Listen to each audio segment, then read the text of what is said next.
Hello दोस्तों, मैं हकीम doctor Mohammad Zeeshan Garib Nawaz health care clinic and हिजामा सेंटर बहेड़ी बरेली से।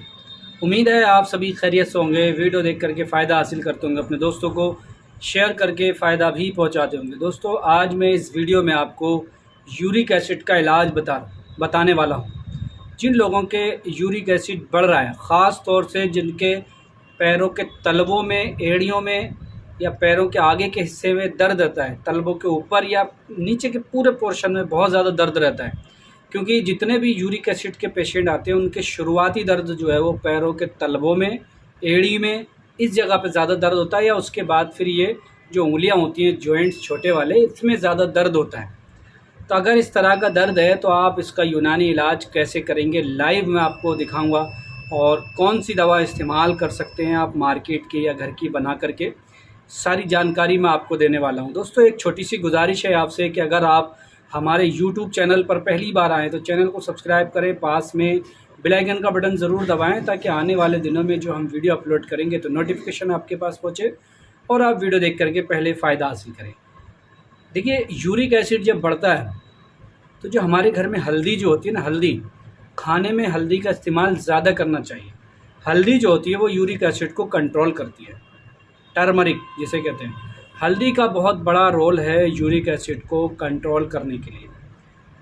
ये तो एक घरेलू बात हो गई, लेकिन अब अगर हमें दवाओं के ज़रिए इसको और थेरेपी के ज़रिए इसको कंट्रोल करना है, कंट्रोल का मतलब इसको जड़ से ख़त्म करना है। कंट्रोल ये नहीं कि आज के लिए रोक दे और कल को फिर हो जाए। तो ऐसे तो फिर एलोपैथी में आप चले जाएंगे तो वहाँ कुछ दिन के लिए कंट्रोल हो जाता है, फिर बढ़ने लगे। लेकिन यूनानी में क्या होता है या आयुर्वेद में क्या होता है कि इसका जड़ से इलाज पॉसिबल है। बहुत से लोग कहते हैं कि इसका इलाज नहीं है, अब क्या ऐसा नहीं है, आयुर्वेद यूनानी में इलाज है। हमने कई सारी वीडियो इस पर पहले बनाई हैं। अब चलिए मैं आपको कुछ दवाओं के बारे में बताता हूँ और एक थेरेपी बताऊँगा और लाइव करके दिखाऊँगा थेरेपी कैसे। पहले आप थेरेपी देख लें। साइड स्क्रीन पर आप ये देख रहे हैं, ये इस वक्त जो देख रहे हैं ये हिजामा थेरेपी है। इसको आप जब करेंगे पैरों के तलवों में जलन हो रही है, तलवों में दर्द हो रहा है, एड़ी में दर्द है, सुबह सो के उठते हैं तो बहुत तेज़ दर्द होता है नीचे पैरों के हिस्से में, इन तमाम ही परेशानियों को एक ही बार में ख़त्म कर देती है।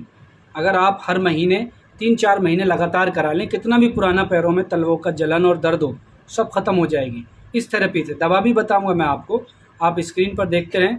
उसके बाद, क्योंकि यूरिक एसिड जो है एक वेस्ट प्रोडक्ट है और उसका गुर्दों के रास्ते, पेशाब के रास्ते बाहर निकलना ज़रूरी होता है सॉरी, तो उसको बाहर निकालने के लिए भी हमें दवाओं का इस्तेमाल करना होगा। तो इसके लिए हम शरबत बजूरी मोतदिल का इस्तेमाल करें। शरबत बजूरी मोतदिल क्या है कि गुर्दों को साफ़ करके और उसको, पेशाब को ज़्यादा लाता है। पेशाब जब ज़्यादा आएगा तो यूरिक एसिड जो बॉडी में रुक रहा है, जिसको बाहर जाना चाहिए था, वो फिर पेशाब के ज़रिए ज़्यादा मात्रा में जाने लगेगा और जो बड़ी हुई क्वांटिटी है उसमें कमी आएगी।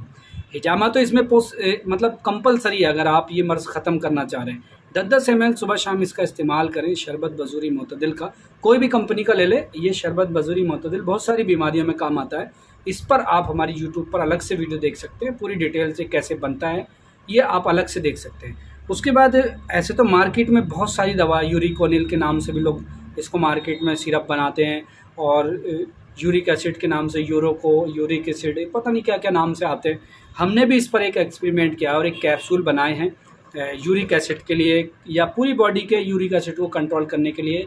और अगर कहीं भी जिस्म में दर्द है, गठिया और इन तमाम ही बीमारियों के, जोड़ों का दर्द में, सब में ही काम करता है, ख़ास तौर से यूरिक एसिड को भी कंट्रोल करने के लिए। तो हमने जो कैप्सूल बनाए हैं, इस पर मैंने पहले वीडियो बनाई थी। ये कैप्सूल है, मैं आपको निकाल करके दिखा दूँ। ये देखिएगा, ये कैप्सूल हम अपने यहाँ खुद मैन्युफैक्चरिंग कर रहे हैं और बड़ा ज़बरदस्त रिज़ल्ट है। इस कैप्सूल की एक ख़ासियत यह है, हो सकता है कुछ दिन बाद हम इसको टैबलेट में भी बनाने लगें, क्योंकि कैप्सूल जो है ना वो मार्केट में बहुत कम मिल पा रहे हैं, बड़ी दिक्कत हो रही है। इसलिए हम कोशिश कर रहे हैं कि जल्द से जल्द इसको टैबलेट फॉर्म में बनाने लगें, और इसको बेहतर भी रहेगा, तरीका अच्छा भी रहेगा, टैबलेट बेहतर भी रहती है। इस कैप्सूल के इस्तेमाल से अगर शुरुआती यूरिक एसिड है, मतलब 7 पॉइंट से हल्का सा बड़ा है और ज़्यादा दिक्कत नहीं है, तो एक ही कैप्सूल ये आपको खाने से तुरंत आराम मिल जाएगा। पुराना है, आप लगातार 1 महीने खाएंगे, एक बार हिजामा कराएंगे, लगभग 50% ख़त्म कर देगा ये। 50% आराम कर देगा आपकी बीमारी में, इस दवा को मैं जो बता रहा हूँ, ठीक है। उसके बाद जब इसी तरह से आप अगर पुराना है तो और थोड़े दिन हिजामा कराएं और कैप्सूल लगातार लेते रहें तो इंशाल्लाह बिल्कुल जड़ से ख़त्म हो जाएगा। पानी ज़्यादा पिएं, एक्सरसाइज करें, पेशाब को ज़्यादा लाने वाली दवाएं, शरबत बजूरी का भी इस्तेमाल। अब सवाल ये आता है कि बहुत से लोग इसका नुस्खा पूछेंगे, ये बड़ी जल्दी होती है कि बस जल्दी से नुस्खा बता दें। हालांकि मैं कोई भी चीज़ नहीं छुपाता हूँ, और ये मार्केट में बहुत जल्दी मैं इसको लाने वाला हूँ, उस पर सारी दवाएँ लिखी हुई होंगी, आप आसानी से खुद भी बना सकते हैं, मुझे कोई परेशानी नहीं है। दूसरी बात, इसकी MRP क्या है, रेट क्या है। तो इसके पहले हमने शुरुआत में इसके हमने 4 रुपये रेट रखे थे पर कैप्सूल, लेकिन थोड़ा हमें उससे लॉस सा महसूस हुआ क्योंकि कैप्सूल भी महंगा पड़ रहा है, फिर उसको कूटना पीसना, दवाएं बिल्कुल प्योर डालते हैं, तो इसका 1 रुपये हमने और बढ़ाया, 5 रुपये पर कैप्सूल कर दिया हमने इसको। और इसका इस्तेमाल बड़ा ज़बरदस्त है। अगर टैबलेट बनाएंगे तो उसकी डिटेल दे देंगे, फिर उसका आप जो भी रेट होगा, हमारे यहाँ खुला रेट है, कोई धोखेधड़ी नहीं है, कुछ नहीं कि आप हमारे यहाँ आ गए तो 4-5 रुपये की चीज़ है उसको 10 रुपये की लगा के दे दी, ऐसा नहीं है, बिल्कुल बेईमानी नहीं है। वरना मैं आपको इसके रेट नहीं बताता अगर मुझे गलत नीयत से अगर मैं बताना चाहता या गलत का तरीके से कमाने का इरादा होता। 4 रुपये था पहले, सीधी सी बात है, महंगा होने की वजह से आए दिन दवाओं के रेट बढ़ रहे हैं तो 5 रुपये कर दिया हमने। इस कैप्सूल को आप कुरियर के ज़रिए मंगा सकते हैं, और ज़्यादा नहीं, पहले थोड़ा इस्तेमाल करें, ज़रूरी नहीं है आप कोई 2-2, 4-4 महीने का, आप 10 दिन 20 दिन जैसे भी चाहते हैं हम अपने पेशेंट को भिजा देते हैं। भरोसा होना चाहिए, इलाज करना मकसद है, ना कि कमाना। कमाई तो होती है, फ्री तो नहीं कर रहा कोई भी आज के दौर में, लेकिन जब आप इलाज करेंगे तो ठीक होना चाहिए, मर्ज़ ठीक होना चाहिए, मरीज़ ठीक होना चाहिए। ढेरों सारी दुआएँ जब मिलती हैं तो वही हमारे लिए बहुत बड़ी बात है। चलिए दोस्तों, आज की वीडियो में इतना ही। अगर आप कोई ये यूरिक एसिड बढ़ रहा है, बॉडी में कहीं भी बढ़ रहा है, ऐसा नहीं पैरों में, दिक्कत पैरों में ज़्यादा होती है, इसलिए मैंने पैरों के ताल्लुक से हिजामा बताया, तो आप इस तरह से आप इलाज कराएं, इंशाल्लाह उम्मीद है आप ठीक होंगे, और दुआ ज़रूर देंगे मुझे जब आप ठीक होंगे। शेयर करें वीडियो को उन लोगों के पास जिनके जोड़ों में दर्द रहता है, गठिया, यूरिक एसिड बढ़ा हुआ रहता है, ताकि वो लोग भी फ़ायदा हासिल करें। मिलेंगे किसी अगली वीडियो में, अपना ख्याल रखें, दुआ में याद रखें, और दवा ख़रीदने के लिए व्हाट्सएप पर कॉन्टैक्ट करें, स्क्रीन पर नंबर मिल जाएगा। खुदा हाफिज़।